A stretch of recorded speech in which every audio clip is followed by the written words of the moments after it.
नमस्कार मित्रांनो, स्वागत आहे तुमचं आमच्या एज्युकेशनल न्यूज या यूट्यूब चॅनलवर. तर मित्रांनो, या व्हिडिओमध्ये आज आपण जुनी पेन्शन योजना लागू होण्यास अडथळा, सरकारसमोर मोठे आर्थिक संकट याबद्दल सविस्तर माहिती पाहूयात.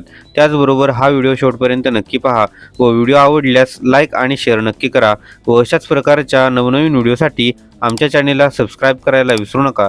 चला तर मग व्हिडिओला सुरुवात करूयात. तर यामध्ये देशभरातील शासकीय कर्मचारी पुन्हा एकदा ओल्ड पेन्शन स्कीम OPS लागू करण्याची मागणी जोरात करत आहेत. मात्र तज्ज्ञांच्या मते आणि सरकारच्या आर्थिक अहवालानुसार जुनी पेन्शन योजना पुन्हा पूर्णपणे लागू करणे सरकारसाठी अत्यंत कठीण ठरू शकते. विशेषतः वाढता आर्थिक भार, कर्ज आणि महसुलातील तूट हे मुख्य कारण समोर येत आहेत. OPS लागू करण्यामागे अडचण काय?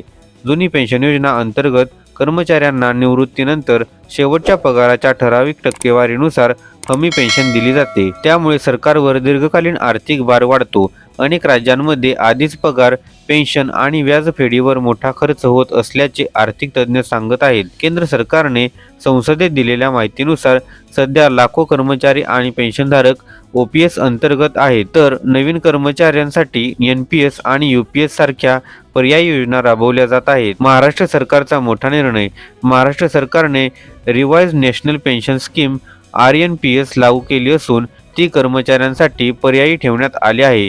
या योजनेत किमान ₹7,500 पेन्शन, कौटुंबिक पेन्शन आणि ग्रॅच्युटी सारख्या सुविधा देण्यात येणार आहेत. पात्र कर्मचाऱ्यांना 31 डिसेंबर 2026 पर्यंत पर्याय निवडण्याची मुदत देण्यात आली आहे. दरम्यान महाराष्ट्रातील सुमारे 17 लाख सरकारी आणि निमसरकारी कर्मचाऱ्यांनी OPS लागू करण्याच्या मागणीसाठी आंदोलन आणि संप पुकारला होता. सरकारसमोर आर्थिक दबाव वाढला. अनेक राज्यांमध्ये महसुली तूट आणि कर्जाचा भार वाढत असल्यामुळे सरकार OPS संदर्भात सावध भूमिका घेत असल्याचे दिसत आहे.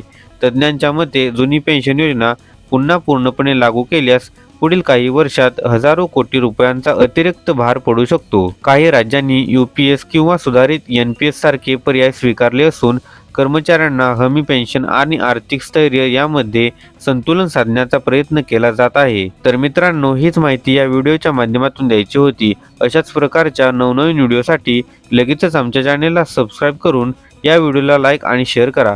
चला तर मग भेटूयात पुढील व्हिडिओमध्ये. धन्यवाद. जय हिंद, जय महाराष्ट्र.